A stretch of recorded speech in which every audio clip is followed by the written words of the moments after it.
We're live. I am here live with the illustrious Jaime Klingman. Hey, Jaime, how are How you? are you, sir? Good, fantastic, and I love that backdrop you've got there. So, is there a story behind that wonderful guitar painting back there, by any chance? There is. It was from the auction at the Big Brothers, Big Sisters dinner. Gosh, probably 5 years ago. Yeah, you just picked Yeah, that up. Okay. yeah. Well, is there any like rock and roll like connection in your family and what's going on? I've been Like, trying to get one. I mean, they say there's six yeah. degrees of separation. So, I actually one of Well, my dear friends had Rob Thomas open for her. So I feel like yeah. I'm connected to Rob Thomas Right. And so is that kind of like is that like the top of your list, Rob Thomas, you'd say? and Bon Jovi.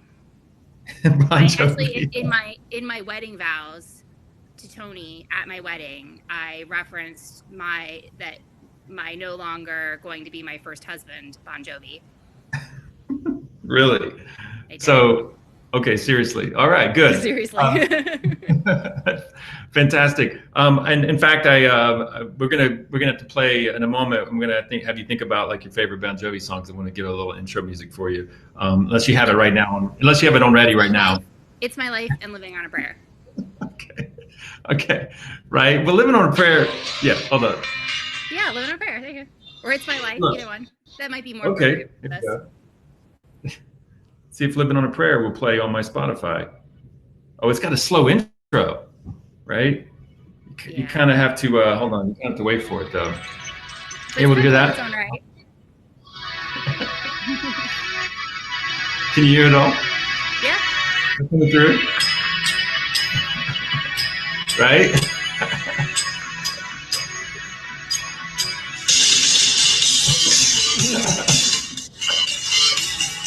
Right? Yeah. Good. That's a good start. That's a good start. A lot of people won't. We're getting to be of a certain age, and so people may or may not. Hold on. Wait for that opening right there. Are Well, it you comes a calling little me later than I old? thought. Me, I'm a few years older than you Just by a few. actually quite a few. So I'm excited about this, and we've got a good number of people out checking this out. And you know what I like about this the most is you've got like this really cool story that we're going to get into, and it involves dead bodies that I wouldn't even give away to people in advance. I wanted to save it for this show, right? So we're definitely Yeah. gonna get into that. I want to start with a quick poll, and I wonder if folks out there will help me out with this. And let's see if we can throw out a quick poll here. Give me 1 second. And basically, okay, so got it. Close that. And okay, cool. And okay, cool. Close that. All right. Okay. And let's see. So the first thing is like, okay, how different do we think the economy will be when it comes back? So I've got a few choices here: about the same, not too different, about the same but different, and then very different but not the same. So that's the poll I'm going to ask folks to kind of kick in, and then when that voting's over, we'll be actually coming back and we'll read the results of that, right? So let me just close that and get that started. And so, Jaime, also I want to kick this up also, which is basically my opening presentation, which is, and I didn't give you any heads up on this opening question, and it's basically how much is all of this changing us, right? How much is all of this changing us, right? Because Yeah. I think it actually is, and then the question is, how do we prosper in this new world that's coming? And I really do. I personally feel like this is quite a sea change, quite a shift in kind of who we all are and how we do what we do and how we think about what we think about. And I don't know if even if the economy comes back roaring strong, I feel like how we approach the world is going to be different. How we think about things are going to be different, and I think mostly in a good way. In terms of that, right? Just a lot of good things have come from it. Now, there's definitely rough times ahead and some tough times ahead. It could be worse than we expect, but either way, there's definitely a big change. So I want to get your thoughts on that a little later, and then I also want to jump into our sponsor. So we have a sponsor for this podcast, right? So this is a group called Executive Launch, and they specialize in helping executives, like corporate executives, folks that have risen the ranks in corporate, that are, always dreamed or thought about breaking out and starting their own company, right? So this is a group that helps people with turnkey, like business in a box type thing, helps an executive who's never really been in the startup world understand how to step out and typically probably start a company that's in the lane that they're so if they're an executive in a consumer packaged product company, or if they're an executive in a consulting company, or an executive in a law firm, or a CPA, or you name the industry, they typically will step out and start a company in their space. Not always, but definitely typically that. But they don't really, executives, the rules of rising the ranks in a corporate world are very different than rising the ranks in the startup world. Very, very different. And so there's just a lot of things that aren't easily understood. There's no expense accounts, obviously. There's not nearly the resources around that you're used to having. There's a lot of a lot of psychological warfare that has to happen. I mean, I could go down the list that and I know very well, and so many startup and entrepreneur people that we work with. But executives don't always get that, and then they also don't always understand how hard it is to generate leads and generate customers. When you win a big company, a lot of things come to you that they just come to you as a larger company, right? And so when you start a new company, like nothing comes to you. It's pretty shocking, actually, how hard it is to generate those early first customers, right? And so this is the kind of stuff that Executive Launch does. They kind of help an executive who has lots of years of experience and tons of skill around leadership and experience around the industry and their product, but just doesn't know the startup game and how to get that off the ground and make sure it's successful. Does that make sense? Yeah, you like that? Sound pretty cool? It sounds awesome. Yeah. But you were never one of those big corporate executives. I don't think you've ever had a boss, Jaime. Well, I feel like my clients become my bosses. Okay. If you want to say that, okay, that's true. Clients do become bosses, but let's and before we jump into your story, I'm going to ask folks to please queue up their questions. Okay.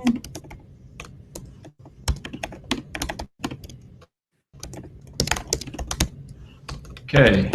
All right. So I'm going to ask people to queue up their questions already. So as soon as we get going, we can just read those and address them. I don't want us to have to go too far before we jump back into those questions. So let's jump into your story, Jaime. So you've spoken to my class now at University of South Florida at least twice. And so I know your story pretty well. And the first thing that comes to mind is that, you were this straight A, high school, middle school kid nerd, right? That just was, that was going to definitely be a doctor, lawyer, or something there around that. And it was really never a question for you growing up from your parents and yourself. It just was pretty automatic that that's what you're going to do. And you were a nerd, straight A kid all the way through to get into the best school you can get into and ultimately become a doctor or a lawyer or something along those lines.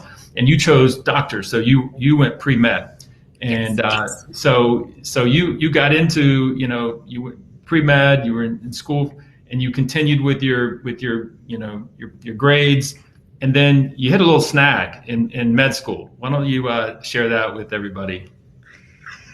Well, so actually before med school, yeah, in pre-med, so you have the opportunity to do, there's like a pre-medical club, pre-med AMSA, and so I went to the University of Florida. Yes. And therefore had awesome opportunities and got to witness an autopsy. And I think I witnessed about 3 seconds of that autopsy, maybe less. and therefore realized that I was probably not really cut out to be in the medical field.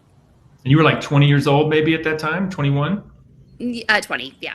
About 20 years old? Yep. And so I think you just like blacked out, right? Yeah, pretty much. Yeah. It was, like on the floor. So that was kind of a good wake up call. I think we all have things that kind of shake us awake and make us evaluate what we're doing and the paths we're on. And certainly I don't have any complaints about where I sit today. So, I think. No, of course, but this is the way they work. Yeah. to be fair, I passed out at the sight of blood, and that's no joke. Like, I do not handle blood. Like, I'm out, clink over. And there's a lot of stories that my friends and family know about me with that. It's real. But you put me in the room with a cadaver, and forget about it. Forget about it. So let me ask you this: did you get back on? Did you try again? I'm sure you at least tried it once or twice, or you were one and done. I was one and done. Like it really was one of those critical moments of, this is definitely not for me. Wow. That has very rarely happened in my life. I can think of one other very specific time so people from Tampa I don't even know if this is still there, but there used to be this car racing place called Malibu Grand Prix, and you could get in these little like go-karts, and you put the big helmets on, and you're supposed to like drive them around the track. And I remember I was really young, and like probably like the youngest age they would let you do it. And right. And so I remember sitting in the car, and they're like getting ready to say go, and I'm like, nope, I'm not doing this. Like, nope. I never went back. So it's very rarely do I do that, but when it happens, it's clear. So how does a 21-year-old kid, their whole life was leading up to this being a doctor thing, and everything you were doing was gearing towards that, and when did it? So it hit you at that point. So you graduated, but really didn't have anywhere to go, right? Right. So yeah, because I graduated in December, and so it was, I would have had time to prepare. I think a lot of people do that. They schedule to prepare for applications and the MCAT and all of those things. I did take the GRE, assuming I would be going on to do something at some point, but it definitely was it was probably, I moved home after I graduated, and probably wasn't an overly productive citizen for, a month or two trying to figure out. I mean, it was one of those, truly life-changing decisions. Your whole trajectory changes. Right. So you were basically back home with mom and dad's house, and really had no plan. Really, everything was just kind of like, everything had kind of evaporated in front of you, right? And so, like, legitimately, before you get to your story, before you get to the trigger, the light bulb moment, or what did you legitimately think you were going to maybe go do? Just go get a job, or what were you legitimately thinking at that time? That was a few years ago. So, I mean, you were a kid, but you were back home with mom and dad. But really, you're about to tell us this light bulb, lightning bolt moment that's getting ready to happen. But were you just kind of like hanging out with your friends? I mean, surely you were thinking I'm going to have to do something. And what's getting ready to happen was not on the list. Right. I think that was probably the least prepared I have ever been, and hopefully ever will be, for a change to happen. So, I think I looked at options. The internet was a thing, but not as much of a thing as it is now. So, I think I contemplated law school, or that probably wouldn't involve dead bodies. I know what I wound up doing was definitely not on the list. I would put it that way. Right. And so maybe tell us what happened there. So I had the opportunity to start a home care company. There were some family needs in there, and I had some support from some great mentors, and it was really initially going to be more of what's funny now with where we are today in the world, but more of a grocery delivery service for the elderly. Wow. I forgot that. Yeah. In 2002, 2003, that the technology was definitely not, we didn't all have iPhones and apps and things like that. And so in building out the business plan, having a full homemaker companion type, non-medical service was a much better plan. And we were the first to offer 1 and 2 hours of service instead of 4 hours, which got us clients ahead, because I knew I didn't have a lot to offer. I was 22, 23 years old. There was no real reason why anybody should pick me over anyone else. So that's, how I tried to differentiate in that space. So it was this idea of bringing people that were homebound, that needed, that couldn't get out typically in a medical situation. Your business plan was to bring them groceries and just other things they might need. yeah, light housekeeping, the laundry, Yeah. those kinds of things. And again, Yeah. That having was the watched original. those kind of services be provided, I knew that there was a significant gap in quality of those services being provided, and Yeah. I did my homework and got my, I think it was called a certified senior advisor or something like that, or some big class. Man, Jamie, you should have stuck. You should have stuck with it. Look where you'd be today. Well, I did for 10 years and then I sold the company. So I mean, I'm talking about like the in-home like service for bringing groceries or things to people. Like that's what we're all doing now, right? exactly. No, it was like, wow, this was now that technology's there, and I still marvel that I can sit on my sofa and order groceries. I think that's great. So, Yeah. So you pivot, but soon thereafter you pivoted. There was a pivot where you kind of chased the opportunity, and so that soon turned into something more than what you described, right? yeah, it grew, and we expanded our services, and I had opportunities to be involved in other projects in the senior space, and I definitely never expected to be in that world, and Mm-hmm. I kind of been around a mindset of business was for the people who couldn't do something else. Right. And so it was Yeah. definitely a shift, a pivot to realize I was in business, that I was a business Right. person versus a student, or in A doctor or academics, a or a lawyer. doctor, or those kinds of things. Doctor, lawyer, professor. It's Right. like the three things that were okay, right? Yeah.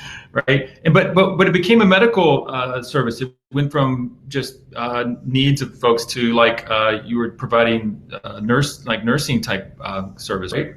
We did some contracting with that, yes. So I tried to Mm-hmm. bridge the gap between the full medical services and the needs right before that, because then you had the client and you could keep them through the duration.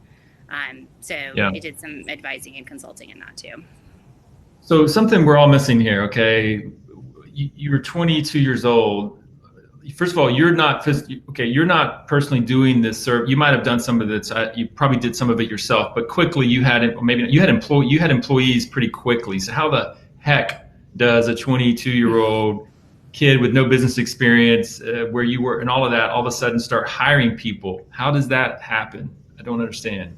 I don't think I really understood either. I remember my first employee, and I remember I was really fortunate. We had a family friend that was a CPA, and I had a financial advisor who was available to me, and so I had some resources to kind of think that through. But I also made a ton of mistakes. That's by no means was that a straight trajectory up. Yeah. But early on, again, I think a lot of people's success is attributed to their hard work, and it's also attributed to putting yourself in positions where opportunities and luck can play out. And I happened to go to a networking event that was hosted by a chamber, and that executive director, is still to this day one of my dearest mentors. And so, being open to those opportunities, and learning from other people and being involved is I think been hugely helpful in my life. Right. So again, who was like, how did you, like, part of this is we're trying to unpack this for aspiring entrepreneurs, right? Like, what gave you the confidence or the impotence to like hire someone? Like, where did you have a little cash flow, or did you get were you able to be paid on terms, or like, how did you get this thing off the ground by way of employees? So I got a 2-week deposit for clients, and so There we go. Now we're talking. so, Now the details I'm fishing for. yeah. So I literally had that 2 weeks deposit, and that was how I paid my, and they were hourly, obviously, employees. So it was again a pretty probably a much tighter race than I ever would play now. Like looking back, I'm like, oh my gosh, should I really take that risk? But there, I did have access to a pretty small credit line, but that helped. I learned some very tough lessons about how long insurance companies take to pay, and and those kinds of things. I was not beyond asking clients if I could meet them at their mailbox when they were going to mail a payment. Right. And I got smarter as I went along of how to manage that cash flow. But in the beginning, now I'm remembering a story I told in your class that I think you're getting at. Involves golf clubs. Right. I think managing, learning what expenses were important and what weren't. So somebody along the line told me that all business was conducted on the golf course. And so therefore I felt like I needed to go get golf clubs. And to this day, I have them because I think they're a good reminder. The majority of them still have the plastic, like shrink wrapped on the club. Because I don't golf and I'm not good at it. I've been to the driving range a few times, but clearly you don't have to go. Just so everybody knows, you don't have to conduct business on the golf course. No, it's a bit of a fallacy. It's definitely a fallacy. It's coming from someone who's played a lot of golf. It's really a fallacy. But I didn't know. So I thought it was, you're supposed to get a phone number and get a business tax license and get golf clubs. Yeah. I mean, it seemed like it was a thing to get said, and then kind of is this thing that you feel like you should be doing, but really isn't what it appears. So you started hiring. You were able to start hiring. It's amazing the risk you took right there. I think that's the coolest part of the story so far. Like how you rolled the dice on such you took a small amount of money and you were able to get an advance and you were able to make this thing happen. Were you keeping this from your parents? Like your parents must not. This is highly risky territory you're moving into immediately. Like, so where's this being broadcast? It's safe now, Jamie. It's safe. You can talk about this. I'm sorry, okay? Mom, in advance. No, really, we're how in the know were they? Because this was, this is payroll, this is people, this is, contracts, this is taxes, this is corporation. Like, what is going on? This is, especially when you were not really, business was the last thing that you and your parents really wanted you to be involved in. So So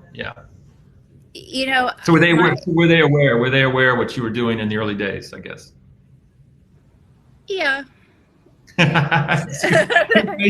Face says it all. Okay, so you build this. Aware of the risk. I think they I got it right. What I was doing, but when you frame it that way, I'm not sure that they fully knew. Risk was there. But I will say, and I give them credit for this, that they, I made my own decisions with all of that. So they were not. I mean, they had never needed to check to see if I did my homework or things like that. Yeah. So they weren't, if I said everything was okay, everything was okay.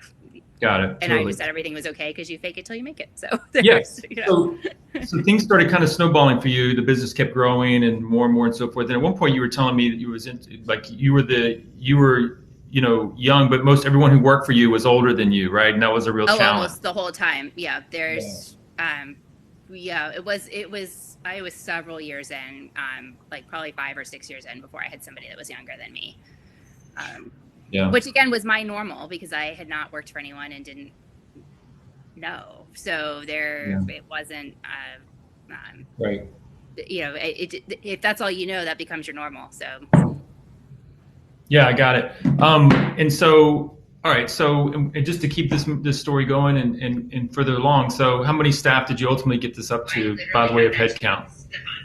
49. 49. Okay, 49. And then this other interesting thing. I want to say hi to somebody on Facebook Live real quick. Okay. So, and I figured out to do this on my iPhone because I tried the iPad before and it's like, right? Oh, yeah, so now I'm learning as I go. I learned as I go, so now I can do the phone, right? So here's what's interesting, and I think Hanan, who's on right now, I think she probably had the honor and privilege of being in the class when you last spoke this story, I'm guessing. So Hanan, throw that in the comments if you were there when Jaime came to our class and shared this. So I'm sorry, there came a big moment again. Yeah, no, that's okay. This big moment that came later, you had these 40 plus employees and you were looking to exit. At some point you were like, okay, I've been doing this like 10 years. I would love to do something different. I'm now, you're in your late 20s, whatever. Like, I'd love to do something different. And all of the stress and frustration of a business. You were successful, right? But you were like itching to something new, and so you're thinking you might sell the business. But then there was this big moment when you thought you could sell your business. Talk about that. Yeah, so I had a good friend tell me that, I trusted her and was like, I've been doing this for, I think it was about 8 years at that point, and, my entire adult life. And it's a lot of stress. There's anyone who owns a home care company or is in that space, I give a ton of credit to, because it is a very tough, you have minimum wage to just above minimum wage employees, and that has that the challenges of trying to have a livable wage that you're providing, but being limited in insurance payouts per hour that you could charge. So even to break even could be very, very, very challenging. And while keeping everybody's interests in mind. And clients come and go for various reasons, and some of those include them dying. And so that's, that's a new level of involvement on all sorts of levels. And so it just, there's a lot of emotional burden that you've been carrying year after year on both your employee side and on your customer side. Here you are 8 years in, you're like, I should, you're thinking now maybe a time to make a transition to something different. Yeah, I think I realized that I think we all have an amount to give, and I think some other doors were opening, and that was, providing some light into, maybe this isn't where I'm supposed to be forever. And so, I had a potential buyer, and that process was moving along, and what became really clear is that I had made a very critical mistake, which is I had made my business a lot about me. And so it wasn't so much the name of my company, it was because it's Jaime. And so everything had to run at you, everything touched you, everything ran through you, all decisions, like you were like the quarterback of everything, right? Correct. And so through that, it's a little heartbreaking to think you're selling and then not sell. But I hired a wonderful. Well, wait a minute. Let's be clear. You were told that you couldn't. Your business. Let's be real clear. Your business wasn't very sellable as long as it was so reliant on you. Correct. On all. Because your book of business in home care is not a large asset, because your clients leave one way or another. So right. It's the inflow, the leads that are lead sources that are of value. And I had no way of demonstrating that wasn't tied to me. Because you were out, so not only were you quarterbacking the business, but you were also out in the community networking. Like you were also attracting the new clients. I mean, you were the face of the business, both on the outside and the inside. And so that what a lot of people don't realize, that becomes a business that's not really sellable, because clearly the new buyer needs how can a new buyer come in and make this business run without the key person? Right. Right. Absolutely. And that's something I have definitely carried forth and tell anyone who's starting a new business, depending on what it is, but it's especially a service-based, highly relational business. You really have to think through if you are planning an exit strategy at some point, how that would happen, and making sure that the things that you do to promote your business are really promoting your business and not just promoting you. Right. Well, exactly. What can the business run without you, right? And I actually talk about it in my book in terms of the solopreneur's dilemma and the trap, and how to go from where you do everything, and the first thing you want to let go is the operations to somebody else, if you can pull that off, but you hold on to the marketing, sales, lead generation, right? Because frankly, typically clients in business are signing because you're in charge, and that's a big reason why people sign. And then ultimately, can that owner eventually even separate from that, right? It's like 3 stages of separate. Like, can you separate from the operations, and then can you separate from the lead generation and the sales? And by the way, it's not a natural thing for an entrepreneur to do, or let's call it a business owner. It's not for a business owner. It's not natural, because let's be real. I'll say this: business owners, entrepreneurs are pretty, they're kind of super heroes a little bit. I hate to, I really mean that. Like, it's the nature of an entrepreneur, it's the nature of a business owner. They're not normal people. That's why everybody doesn't have a business or create a business. Not everybody's driven to do it. You're kind of a bit of a freak of nature, right? Like you say, no, really. I mean, so it's like you're drawn to, like, people are drawn to you. You're drawn to make things go smoothly. Your sense of ownership is off the chart. You make sure you obsess everything going right. You're obsessed with making people happy, and you just love all the moving trains and the parts. And that's just the nature, the disease of entrepreneurs, right? And business owners. It gets even worse when you actually get a little bit of success and you own the business and you're running it. It gets worse. That disease gets bigger. And it's not a bad thing, because frankly, the first few years of a business needs that, right? So that's the tricky part, is all of that's a good thing, but like X number of years down the road, when you've got a certain level of business built up, it becomes the opposite of a good thing. It starts to become not only an albatross for the owner, which can run into health issues and stress issues, but now all of a sudden you find out this terrible news that now that's the reason why you can't sell your business, right? All of a sudden, this thing that was the reason why the business was successful is the very reason why it can't be successful forward. It's just a real, it's something that's shocking to a lot of people.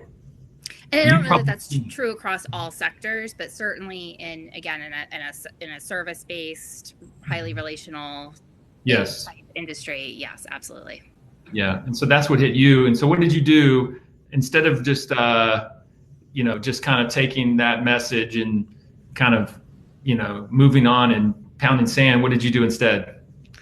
I hired someone.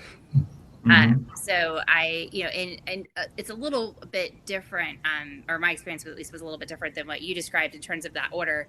The big part was I needed to separate from my employees as much as I also needed to separate the lead gen, and that's kind of connected together. So I hired someone who, she answered the phones when the phones rang, and so the first person they talked to was not me. They got to know her as the office manager, coordinator, right. The person who could make things happen, instead of it being, all of a sudden most of my clients didn't have my cell phone number and weren't texting me at all hours, and all of those, I was brought in if there was an issue, but it was, less of that. And I spent more time pushing the company forward into the community so that those leads were going to the main line and not to my cell phone and those. Right. So you transitioned operational, and you focused on business development, right? Right. And so that's but removing me in stage that, of so it not being my name in that, for sure. Right. And so you did all of that. And how many years did it take before you could circle back and have this business saleable? It's sold in almost 3 years from that point. So it was probably 2.5 years to when we relisted it. Right. And what was that like when that finalized? I mean, what kind of a party did you have, or you should have a party, right? No, because I'm weird and unusual, like we've talked about, probably like you are. So no, I was really lost. Like the day we closed, I was really sick, like really, really, really sick.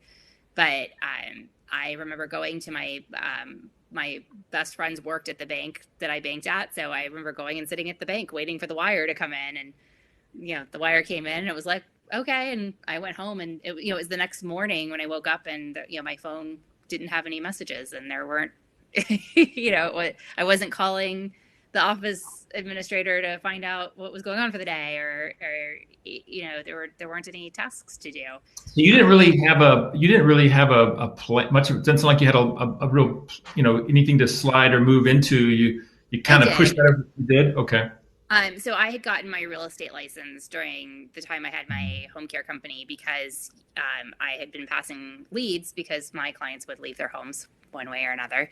And in Florida, you need to have your license to get a referral fee or a commission. So I had done that. I never had any intention of actually doing real estate, but that became, I figured that would be a temporary, I could do some deals and, right. totally drain all of my savings at one point, at one time, or proceeds from the sale. And by the way, there's a question here. Carl's got a question for us. Hey, Jaime, were you a micromanager in your business? For a long time. Well, yes and no. So, when you have and by the way, I think a micromanager, like I said earlier, can be a really good thing early on, and then it becomes not a good thing anyway. Well, and so, so the nature of our business was the employees were going to people's homes. So I was not a micromanager, and that I had no visual contact over them. I had to put a lot of trust in whoever was going in, because I wasn't obviously in there. We weren't a big office or, those kinds of things. But I was certainly a micromanager about like payroll and approving ads and like all of the rest of it. Absolutely. Okay. And so, okay, you sold the business. You said you were a little bit lost though, right? So, I'm not, it's this big freedom, but with that comes, I guess I'll do real estate for a while, or, there wasn't selling your business is such a process, or was such a process for me that, I think I really just wanted to sleep for like a day or two. Was there like some separation anxiety after that a little bit? Just like, because it's one thing to be needed. It's like, to be needed is kind of a thing. And then you think that it's adding to your stress, but then as soon as you're not needed, it's like, whoa, like that's gotta be, right? Yeah, that absolutely. That was my identity. It had been my baby. I had started when I was 21. I didn't know a life without that. My cell phone had said, we can't come to the phone, which for years was me, myself, and I, but nonetheless was, and had, if this is a medical emergency, please call 911. Like, all of a sudden I didn't need that on my voicemail anymore. And right. So so you mentioned it already, but it seems like the big takeaway on this, first of all, you were able to get an exit, which is what we talk about in the startup game all the time, is to be able to build a business, to be able to get an exit, sell that business either for you and your investors. And it's just like the goal line for so many startups. And so especially ones that are, going for that kind of a goal. So would you say that it seems like the message that you've got here is to be thinking about building your business in such a way that it can run without you? Maybe not early, but always be thinking even early about putting in automation and systems and processes and people, and try to resist doing everything yourself, or even when you kind of want to do that thing, try not to. It just takes discipline. It would need one like you that's been through it to actually get somebody to actually resist the temptation, right? It doesn't come natural at all. No, we want to be valued. Not only, so but yeah, right. And plus you're like this super, you're in this. So I would even say it's not just to even sell one day. I would say the other goal for that is freedom. Like, even there's a lot of people who own businesses, and you know them, I know them, that are practically millionaires or approximately or near millionaires every year, owning everything from a plumbing business to a construction business, whatever. And even if you don't plan to sell your business, it's still worth doing all of those things for this word called freedom, meaning like, business ownership is supposed to have some rewards somewhere down the line. And if you find yourself 5, 8, 10 years later owning a business as successful as it is, and all the people and whatever, but you're just working around the clock and everybody needs you all the time, and then what's the reward in that, right? So I would feel like enjoy that. I mean, I think it's what people enjoy. I don't think it's black and white. I think there's, if you're starting a business and like your business, you're the central part of that. Now, I know you're growing to a point that you would have staff who are able to carry things on for you, so that you can take time off and those kinds of things. It just really depends on what your goals are. But I do think evaluating that as you start your business is probably my biggest takeaway, is thinking about the end when you're starting, and what do you want that to look like? I would argue, even if you enjoy it, right, there does come a period at the 5 to 8 year mark or somewhere in that where you want your life back. I don't care who you are, even if you enjoy it. If you can't enjoy and be present with your spouse or with your kids or with your friends because your phone and your email and your phone and your email and every emergencies all the time, blah, blah, blah, blah, and you can't go on vacation, you can't go anywhere, you can't be anywhere.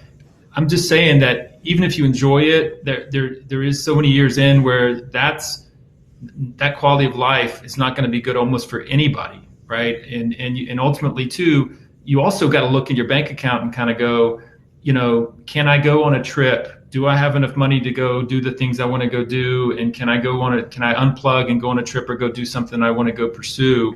That it may not be a factor early, but at some point that dog is going to catch you. And even if you don't sell your business, you're going to want that. You're just going to want that. So Lisa has got a question. First of all, Carl, okay. Lisa says, takeaway, then startups should evaluate their long-term goals. Yeah, that's it, Lisa. That's it, the long-term goals, which is really, unless you have a good coach, right, or you have a friend who's been through it, to really tell you about how things might be in 7, 8, 9, 10 years from now, you're not going to really understand those things, right? Jaime, would you agree? Like you need somebody to help you understand the end, in the beginning. I think that's always helpful in whatever you're doing, to have somebody who's already been through to give you their experiences, and you take the parts you like and hopefully don't have to take the parts that you don't like. Right. But I also think it's just, I think some of it you can visualize. So like you said, if you have a spouse, so I happened to meet my spouse a week after I sold my business. So arguably that became, a priority that wasn't there when I owned that company. So that's, generally the more you can learn from mentors and people who've been where you are potentially going, then you can choose better a path that's right for you. Right. So that's kind of a good segue into, where we want to go next in the conversation in terms of folks that are, thinking of being an entrepreneur, starting a company or building a product or something like that in today's climate. One of the first things it sounds like you would want to say is to get a mentor. It sounds like, right, would be a good smart move, because you don't know what you don't know, and it'd be Absolutely. good to, right.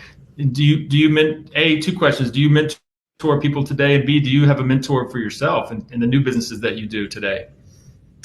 Yes and yes. So good. I figured. I knew that would be a yes and yes. Right.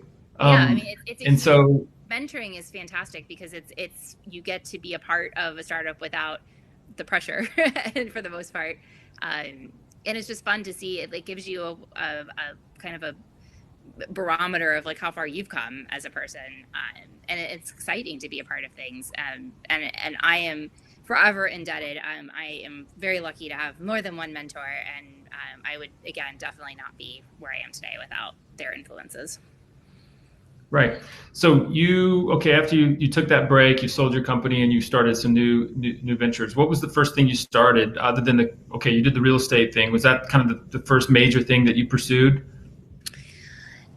Yeah, that was, I never really thought about doing real estate. I had lots of friends who were realtors. I didn't really understand that space a whole lot.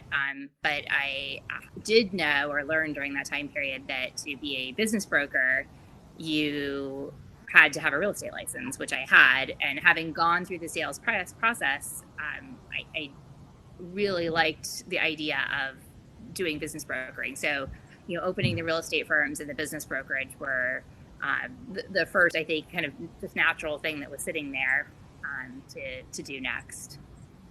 Right. And so when did you decide to open up your next business? Because, the same year. It was like 2 months later.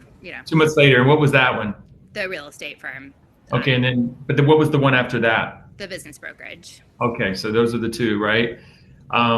And then I opened because I get bored. So I need a creative outlet. So I leased a space in Ybor and did karaoke parties and fun concerts and charity events and all those kinds of things, which kind of scratched that itch of needing some creative in the middle of all that. Right. So you were doing that as well. Mm-hmm. So, okay. So let's get to like advice and philosophies that we can share with people out there. And I'm going to go to I had you, fill out a couple questions for me. The personal benefits of entrepreneurship, right? So what would you say are the biggest reasons that you would sell somebody on entrepreneurship and why? By the way, we know it's not for everybody, and you wouldn't want somebody who's not cut out for it to do it. Let's put the disclaimer out there, right? Absolutely. It's entrepreneurship. You have to be willing to take risks. That's the biggest part of entrepreneurship is that the perception anyway is that you are taking a bigger risk than if you go to work for corporate. Now, I will get on my soapbox for 2 seconds and say that working for corporate to me seems like a bigger risk than being an entrepreneur, but that's my perspective. And I haven't met anybody else who agrees with me on that, but they're starting to come around, I think. They might be now. I think you have to have, the benefits are absolutely freedom and flexibility. Freedom to pursue what you want, to think how you want, to develop company culture and be able to represent who you are, versus having to fit into a box right. in most corporate settings. Flexibility being, depending on the industry you choose to go into, you really are dictating how much do you want to work. Now, your results may then lead to further decisions about that, but ultimately there's no one telling you to get out of bed in the morning, and there's no one telling you to be at your desk by 9. And so you have the flexibility to, I was involved with my stepdaughters when they were in high school with cheerleading. I had the flexibility to go to their games and, be involved in those kinds of things that, in a traditional corporate job, I probably would not have been able to be so involved in. Yeah. So you said a few things there that, the freedom and flexibility you mentioned. And then the part that Lisa just reiterated, the ability to be yourself and create a culture, I thought that was my favorite part of what you just said. This idea of self-actualization, I think, is the thing about entrepreneurship that I think is the most powerful part, is to be able to go out and make your way the way you want to make it, and to be able to create and go pursue a vision that you have, and hopefully enlist other people to in that and join you in that right. And it's just a great, powerful way to live. It is a big risk perspective, and you mentioned risk, but the other reason why it's not for everybody is because after the risk part, there comes usually struggle and frustration and challenge and setbacks and ups and downs, and after the risk there's lots of more bumps in the road, right? And so that a lot of people couldn't handle that probably. Well, and again, from my perspective, I have lots of friends in corporate, and I love all of them, and I hear them complain about, my boss did this, or my company just chose to do that, or I can't believe we supported that group, or those this policy got passed. So again, I think they seem parallel to me, that I don't know anybody, maybe you do, Alan, that has this just perfect business life and or corporate job either way. So it's no way. It's I think it comes down to, is the guarantee of a pay, well, to me, again, I would say it's not a guarantee, but most people think it's a guarantee to have, a paycheck every 2 weeks. Does that, or however you're paid, versus unlimited potential, but you have to do something to make that potential happen. I think that's the difference. Yeah, absolutely. Just realized. Okay, cool. I don't know if my survey came through. Hey, everybody take the survey again, please. Hey, how different do you think the economy will be when it comes back? I think I lost my results somewhere along the way. About the same, not too different, about the same, but different, very different, not the same. Okay, I think those results are going to come in. I'm going to leave that up there for a few minutes because I think I'm supposed to leave it up for that to happen. Thank you for those votes. And so, you talked about your philosophy around that. And I think that's really spot on. And then, we talked about that. And then, you talked about your philosophy on life and business, and, your philosophy on that. If you could describe it, because I think it's great. You've got a very, very powerful message here, which you wrote me in your letter to me here.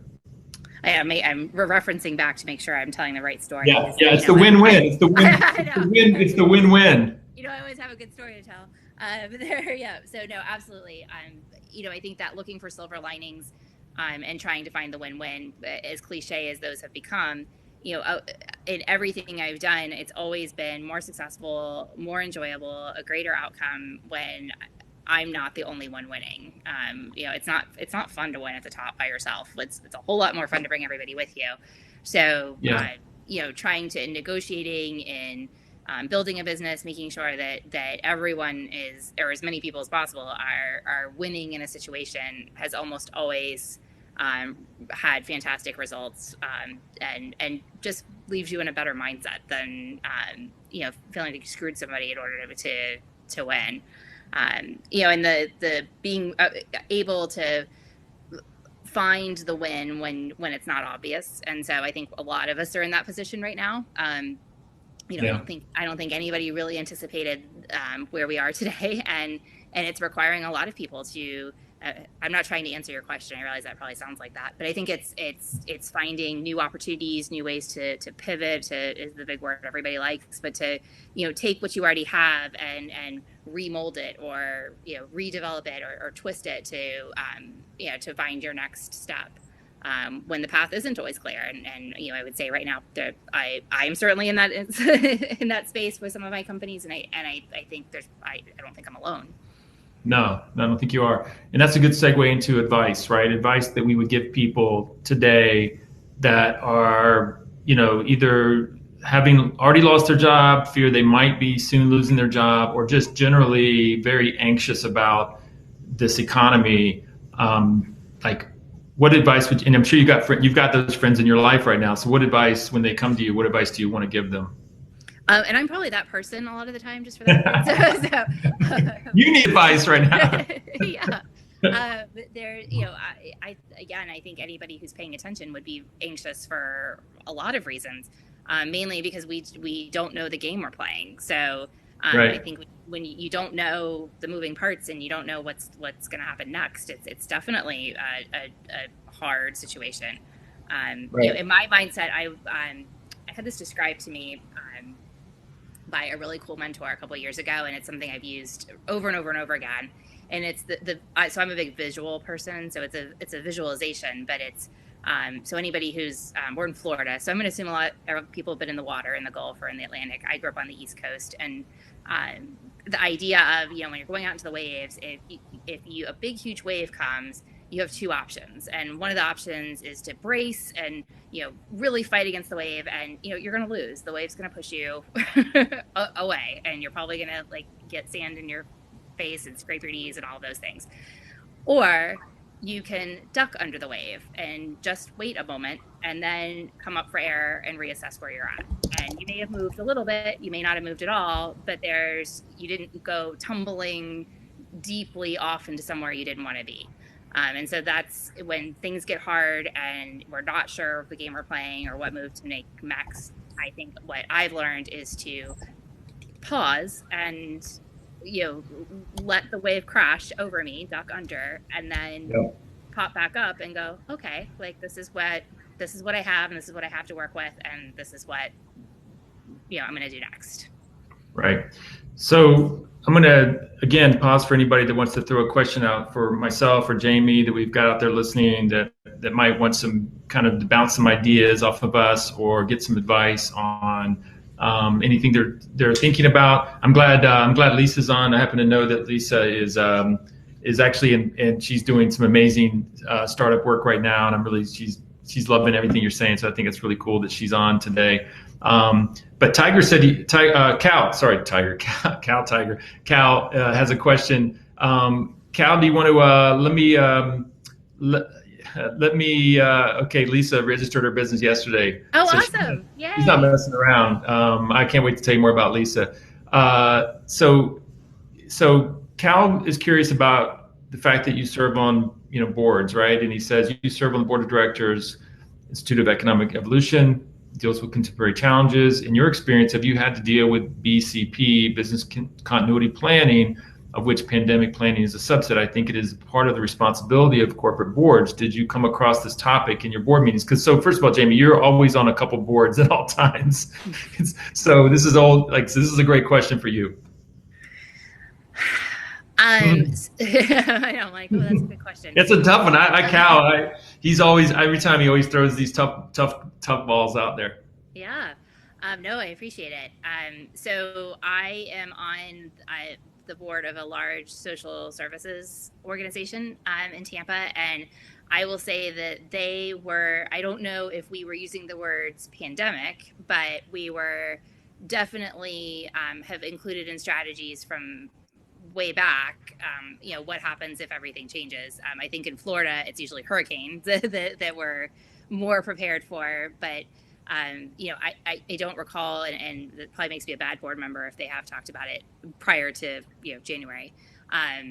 The Institute for Economic Evolution, I absolutely, that topic has become much more to the forefront. I think we were as focused on, sorry if you can hear my dog shaking. I think we've been really focused on contemporary issues in the current. And so prior to January, they were talking more about healthcare, education. How do we ensure that the big goal of that organization is to define human capital so that, we don't have a currency for the value of human beings in terms of stay-at-home moms, for example, are a zero to most economists. And so how do we define what that value is so that it doesn't seem like, oh, she was a stay-at-home mom because she couldn't do anything else, where that's a very admirable and honorable job, but we don't have a way of showing, monetizing it, but also, truly showing that value. So again, in that situation too, I don't know that prior to December, January, we were necessarily using the word pandemic, but I think everyone going forward probably will. Yeah. So business continuity really is just, like you said, but yeah, hurricanes have been on the list for sure for a long time, but this idea now of a virus or other things. I mean, all of these things that we've read about in the past that could happen, whether it be our water supply or food supply or now this virus, like I think this is a wake-up call for all of us to go, because if you think about it, those are all things that we just have never seen, so we just don't imagine that it could happen. And then all of a sudden, like this happens and it feels real. Right. I mean, I know I've been a part of conversations about what if the electrical grid was hacked and or internet goes down, which, has happened in, periods of time. Like I know there was last year, I can't remember when it was, when like all of Amazon's servers all went, everything ever tied to Amazon went down. And then you realize everything's tied to Amazon. So it's like 7 minutes. Right. But everybody lost their minds for that 7 minutes. So I think it's, for better or for worse, I had not personally been involved in a pandemic specific conversation. Well, you will now. I have been involved in many of them since definitely February. Yes. Yeah. Okay. So by the way, I just love that Lisa's on here because, she is working on launching her virtual assistant EA business. Yeah, and she's awesome. I've had several calls with her, and she's helping me with my business. She's amazing, and she's worked for some really big executives in her career, and so she's working on that. And Lisa, what a great industry to be going into. Like, yeah. That's so Lisa, if you're up for the microphone, I would love for you to describe this audit thing. I know you're not necessarily ready for that. Just say yes for audio in your message box there. I'll just turn on your microphone only. But I'd love for you to describe like the audit component that you really are the most excited about, right? Because everybody knows what executive virtual assistance is, and even office organization. But you had like a special twist on it. So if you're okay with audio, let's give it a shot. Because just say okay audio in the text box, and I'll turn on your microphone. I know you weren't ready for that. We won't do the video. We're not ready for that. But audio maybe. But she knows you, Alan, so she's probably. Yeah, she does. Okay, she says, look at that. Okay, audio right there. Let's give me 1 second, and there we go. There's Lisa, and I'm unlocking the microphone. There might be a little bit of a lag, Lisa, but go ahead and give it a shot. Let's see if we can hear you now. There's usually like a little bit of a 20-second lag or something like that. Lisa, are you out there? Hey, Lisa, let's give it a shot. Does she have to turn hers on too from her side? Yeah. No, I think I just unlock her mic. It should just work. Lisa, are you there? Yes, I am. Hey, I knew that lag is like almost 30 seconds. It's it's Hi, Alan. Hi, Jaime. Hi. What do you want me to talk about, Alan? No, just good. Like describe what you're trying to build with your new business. Okay, so executive virtual assistants and office organizing. And the virtual assistant makes a lot of sense right now because everybody's virtual. And I think most people know what that is as far as assisting people from my home office. I'm really passionate about office organizing. And so I've come up with a little twist to do sort of a quarantine office organizing service for people working from home in a quarantine workspace, either utilizing Zoom or something where I can actually see the desktop and the workspace. Or I also thought I could talk by phone and have clients send in pictures, photos of the office, so I could utilize it that I could consult with them that way. Right. So basically they would use like FaceTime or something like that, and would show you their physical space and would show you their physical space, their applications they're using, and you would just kind of like do a you would kind of remote into their world, right, and be able to observe and give them advice and pointers on what they could do different. Exactly. And it's everything from the physical space to the workflow, the processes they're using, just to set people up to be as productive as they can. I think a lot of people are working from home right now that have not done that before, and they may not be set up to be efficient. And so there are some things that I feel I could, just based on my own experience, share with them to get them up and running and, being even potentially more productive than they were in the office. So Lisa, you've got Jaime, basically superhuman brain at your disposal. What would you seriously? I know this to be true. What do you want? Any questions? You got to. So Lisa, you're dealing with a lot of questions right now in terms of where you start and how you do what you do. Like what's something that you think you'd like to bounce off of Jaime just for some feedback or some ideas? Okay, sure. What I did yesterday was registered the business. I got an EIN, and then I also joined the International Virtual Assistants Association so that I could have some credibility behind me. I'm in the process of building a website and a business Facebook page. And I really want to have a blog, and I kind of want to use the blogging as a way to draw people in for an email list so that I could start kind of a little community to talk about this. I love to write, and I'm sure I can do the blog, but I don't really know the mechanics of all of these things that I'm trying to do and what should come first, for example. And I'm just really at the very beginning. So anything you could help and, with kind of next steps as far as priorities would be great. Well, it sounds like you've done a lot. So you may feel like you're at the beginning, but you're certainly ahead of everyone who hasn't done all of those things. So congratulations, because I think taking the first steps is the hardest part. Like I think a lot of us have ideas in our head, but really like taking that step is such a big step, and I don't know that I always recognize it myself. So I'm assuming other people also don't recognize that. So very much congratulations. I think you picked a fantastic. Thank you.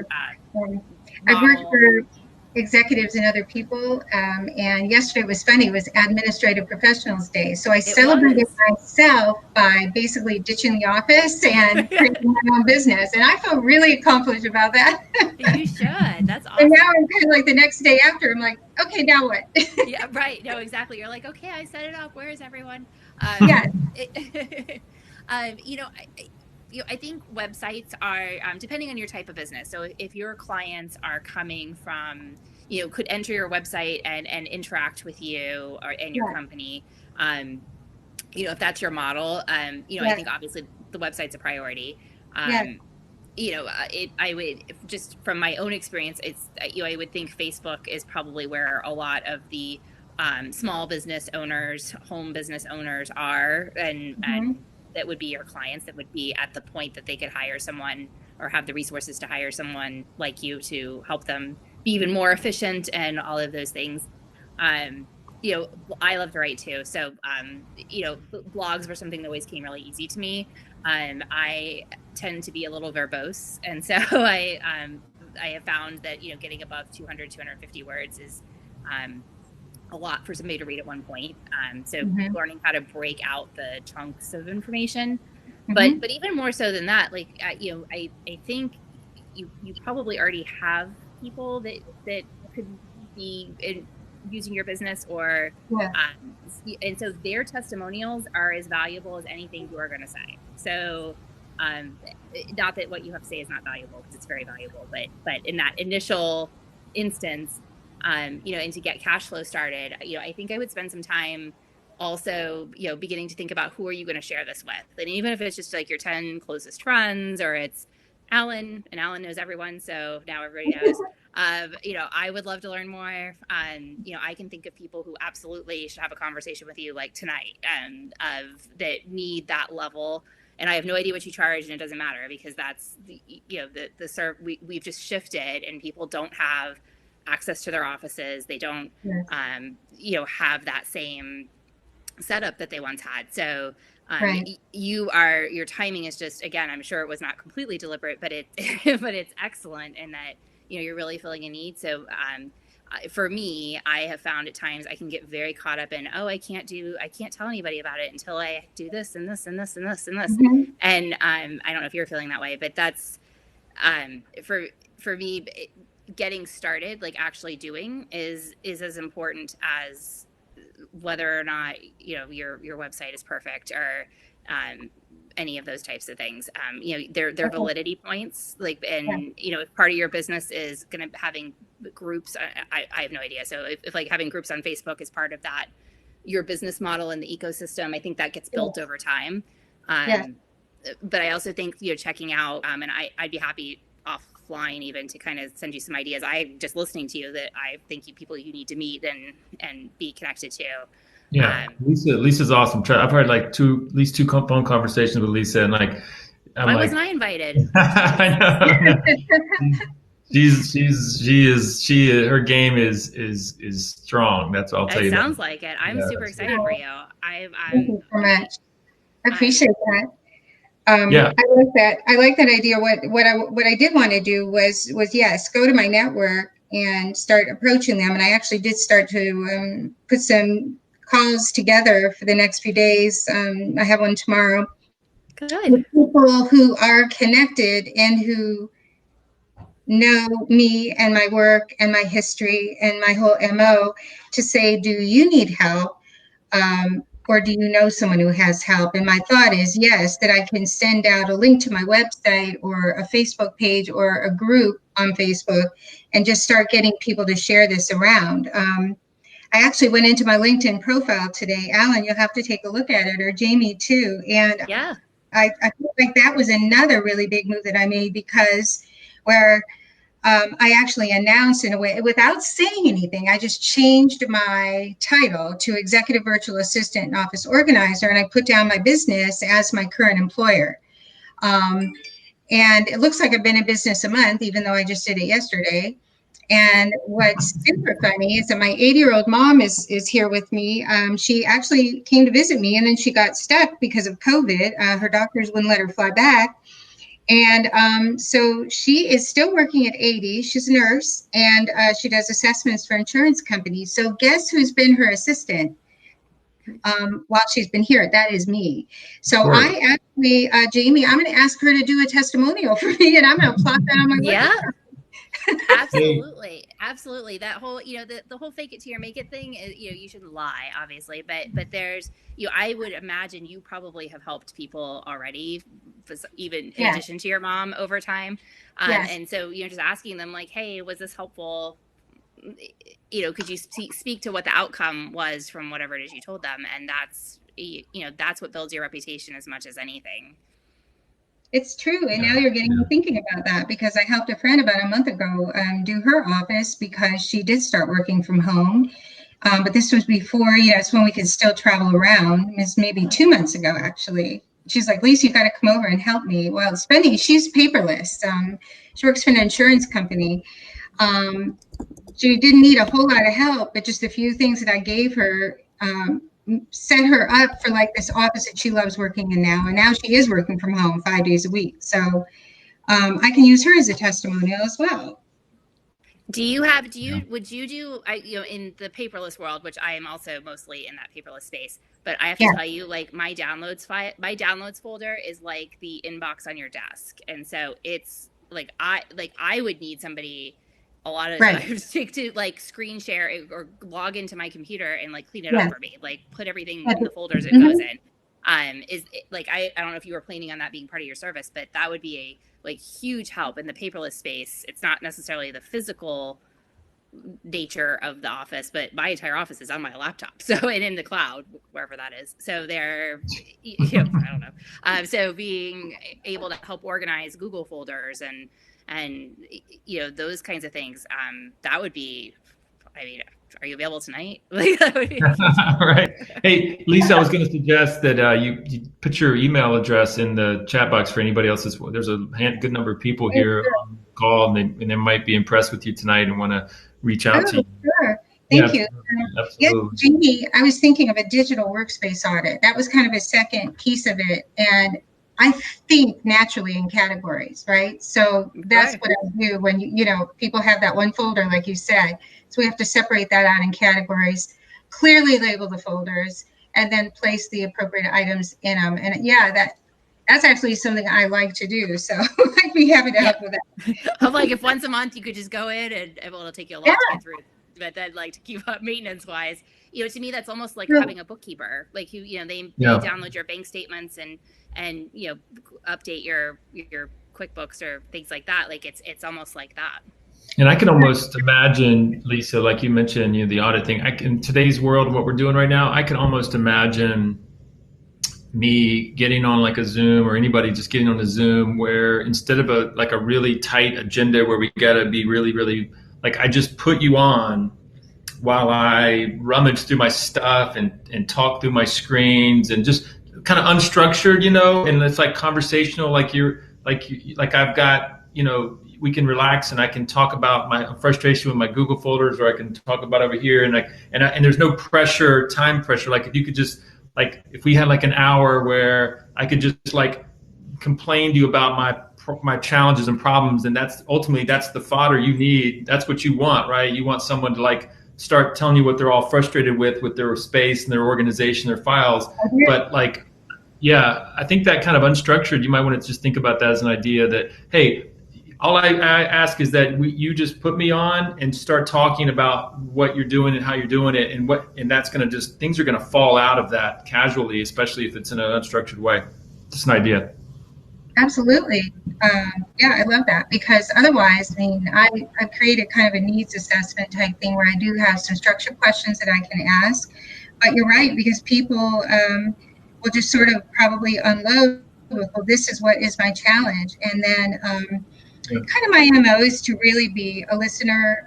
I take like great notes and just try to figure out basically a customized solution to help that person. I've done organizing before, and it's basically, there's not a right or a wrong way. What you try to do is find out what works for that person, the way they think, the way they work, and then you create that system for them. It may not work for you, it may not work for someone else, but that's where you get the best results.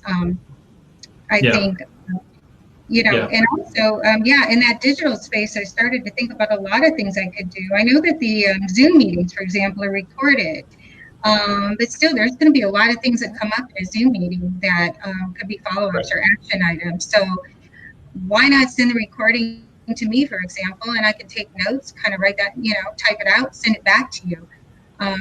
There's a lot of things that I think when you're a solopreneur, especially, right, they're all just piling up and you just don't have the time to address all of those things, but somebody else can help you do that. And then that should help free up your time to move forward and do the things that stimulate your revenues and profits and the growth that you need for your business. So that's my MO.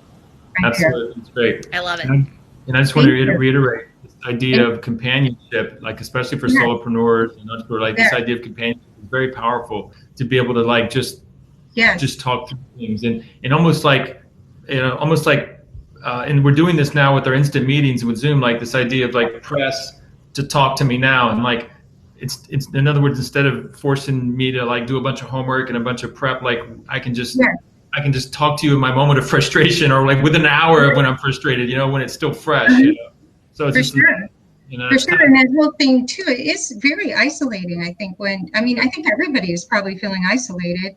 And you already feel isolated when you're a solopreneur or a homepreneur.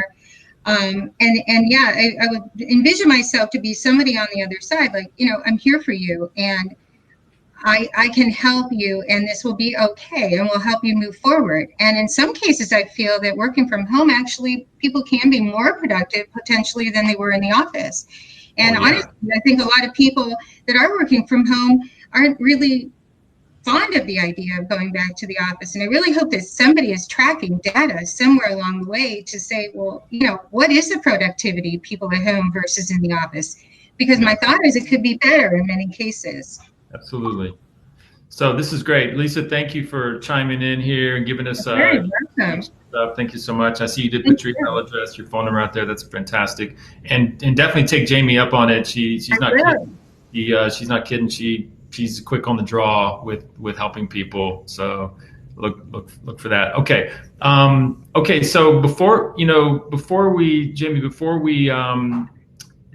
wrap up, let me take care of something. Before we wrap up, Jaime, what message would you want to put out there for folks right now in terms of where we are, and kind of what's an overarching message from Jaime's perspective on this economy, entrepreneurship, life? Earlier you told me about people breathing and just taking this in. So maybe comment a little bit more on that, if you would.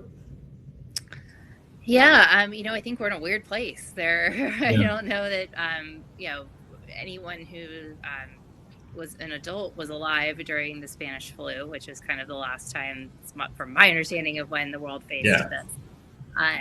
It'd be 100 years old if they were. Right. Yeah. I have my honorary niece, one of my best friend's daughters, is a senior this year in high school and is a world-class dancer and has been asked to dance all over the world. And I think about what she's missing out on because of this isolation and what would have happened if my senior year had been basically aborted. I know that they're continuing academics, and she was already at HCC really starting as a senior thing, but I can't imagine facing what she was facing as being a high school student and not having the technology that we have. Like, we can do these Zoom calls or whatever this is we're on, and we have social media. We have social media, and we have we're more connected than we ever have been in some ways. And so I think looking to what we have versus what we don't have. So yes, we are all isolated in a lot of ways physically, but we do have abilities to use the resources we have to either press forward, to create new opportunities. It sounds like with what Lisa's doing, her business model may shift and her priority may become the digital space versus physical office spaces, or doing this remotely. Her actual model may change a little bit, but she's continuing forth in what her ultimate mission was. And so I think that that's something we can all take from and look forward to, just as my honorary niece is going to go on to college, and whether that she's here until college actually starts or she gets to go, her trajectory may have changed a little bit, but she's still continuing her path. And I think that's what we all have. The same as when I decided not to go to medical school. It was I still had resources, and there were still things to do, and there were still things that needed to be done, and somebody needed to do them. So it's you could take it as an opportunity to be enlightened in whatever that looks like. If you're in a position where you've been laid off from your job, and this may be a time to kind of gather thoughts on what you want to do next, and take whatever actions you need to do to be prepared to do that. For those who are able to still work, your responsibilities may have changed some, and So I think being adaptable and not seeing it as much as possible, seeing this as an opportunity versus a loss is just a perspective change. Right. That we can choose to be hurt by this, and I certainly have my days where I'm like, oh my gosh, what is happening? And I personally lost people to COVID, so that's not something that you just get over, and all those things. But where we can, finding the silver linings is, I really think how we're going to come out of this, and hopefully the whole world becomes better than a better version of itself. Right.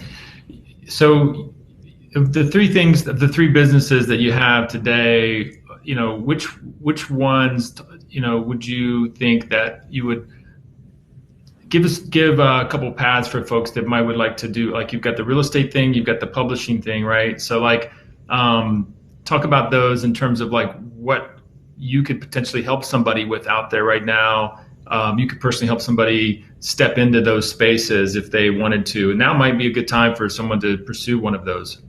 Absolutely. So I'm super excited about the publishing company. And actually that my honorary niece is working on a book about being a teenage, very successful dancer, and what that takes, and what you're giving up, and what the, how to navigate that system, and the mental of, she has people telling her she's too thin and she's too fat and she's too whatever, and all those things. And so having, she's writing a booklet on that. And so I'm super excited to help her.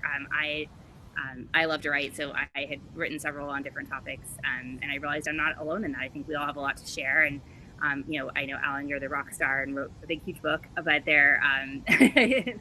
Hold on, sitting right here. It's talking to me. Here we go. I know you. Sitting right next to me. I waited to the last 2 minutes when everybody's trailing off to plug my book. That's what I'm terrible. I'm a terrible marketer. If you haven't read Alan's book, it's awesome. I'm a terrible marketer. Don't follow my lead. No, well, you're a natural marketer, so people naturally want to read it versus you shoving it down their throat, and now they're like, "Oh, I had to read that because." Oh yeah, he's got a book. Oh wow. So I think that it's called mystery marketing. My next book is called Mystery Marketing. You don't talk about what you don't talk about what you're doing, and you just hope that people. No, it's bad. Anyway, keep carrying on. Well, and so the beginning of the publishing company was to publish white labeled booklets that would let people get their information out, not have to commit to writing, to writing around 6,000-7,000 words versus writing, how long yours is probably 15,000, 20,000 words, and to have it as a collateral to, instead of leaving a pen or leaving a mug or things like that, you're actually leaving a booklet. So it's your company's information and all those things. That's kind of, people do have time to share what's in their head at this point. So whether that's, us helping them or they're writing it or whatever, that's, I think something that you don't always have the time to do or can prioritize, but it seems like a really cool way kind of adapting to taking your information and presenting it in a new way.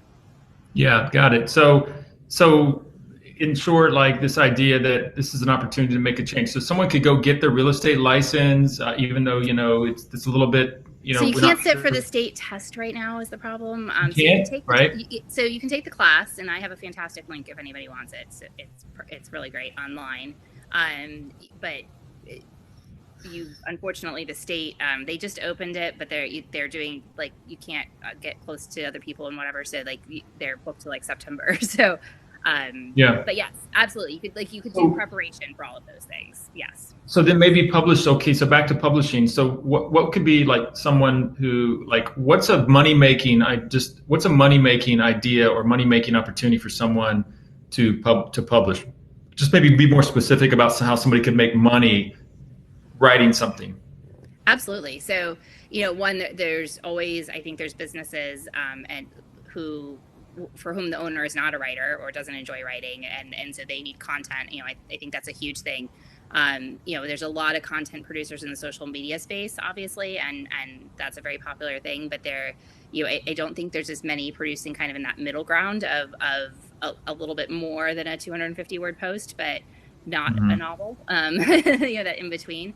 But so I think there's definitely opportunities in that. In terms of if somebody has their own method, technique, system, all of those kinds of things, that's what a booklet length is perfect for is, it's not a, and I love Tim Ferriss, but his books are really long and they take a long time to to get through. Yeah. So it's that shorter, more digestible thing. And again, in my head, it's used as a instead of buying pens or things like that, it's a collateral. So would your group certainly sell it on Amazon and your website and all that kind of stuff?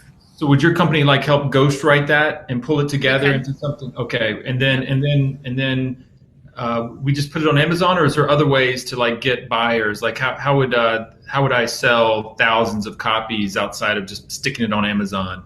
Well, so like Grant Cardone does this a lot. He's a big real estate investing guru, and my brother like worships the ground he walks on. But he has the usual sources for reading material, Kindle and Audible if you do the audiobook. Those kinds of things. I think it's also a really great, again, marketing tool versus spending credibility on credibility, speaking opportunities, those kinds of things. It's a I think it could lead to a lot of opportunities.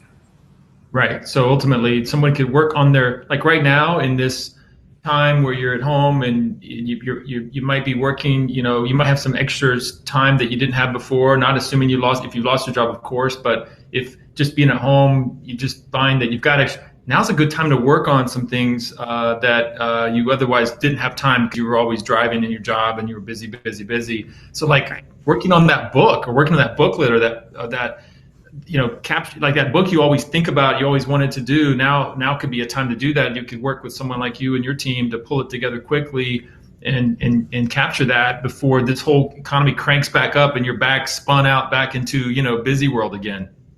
Yeah, it's designed to be collateral, so it's really a booklet length, a quarter page kind of size, fits in a purse. Business card, not a little bigger, eighth of a page, I guess is business card, but a smaller, 50-page, quarter-sized booklet is really a nice size for somebody. They get a lasting impression of who you are and what your thoughts are and all of those kinds of things. Cool, very, very cool. All right, well, I think we gave some good advice to folks. We're getting up to the end here. We're going to wrap up. So. Well, thank you very much for the opportunity, Alan. Great, you're always very humble, but you've certainly done some incredible things. And I think this style of is this called a podcast when they're doing video? Yeah. I don't know. It's like I'm calling it a live podcast, but sometimes I call it a webcast. But it's a live podcast.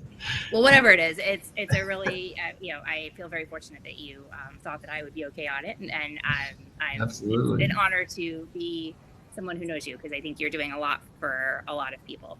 Well, thanks. I'm taking this was a big experiment for me, right? That's one of the things entrepreneurs should always be doing is experimenting, and just making the connection with Lisa tonight was worth it, and for you and for her, and then ultimately we put it on. I'm excited to be Lisa's friend and also have her help. Yeah. Right. Lisa doesn't know, like I'm her new best friend. You're gonna be glad. You're gonna be glad because she's amazing.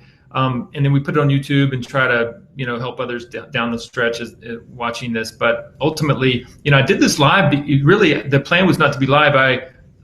It's because of this economic crisis we're in. I just felt like, hey, we got to get out there and open the lines and take questions and try to help people in real time as quickly as we can. And that's what kind of spurred this whole thing a few weeks ago. We'll see how long I keep it live. I don't know. I'm booked through May, but we'll see if in June, if I'm still doing it live. It's a different animal, right? Live is a different animal, versus recording it, not under pressure, Right. You can't go back and be like, wait, change that. No, don't. Right? It's just live, right? Getting you in trouble with your parents, everything. I'm just like. Okay, you need to add to your list, topics we are not allowed to talk about. Right. I got to get this game down better. But Jaime, it's been a pleasure. It's been an honor. We were right on the mark for the 8:30 mark, and this will be on YouTube tomorrow, and I'll send you a link to it. Thanks everybody for participating and listening in, and until next time, Jaime. Thank you. Thank you. Have a good night. You too. Okay. Bye. How do I hang up? I'll let you.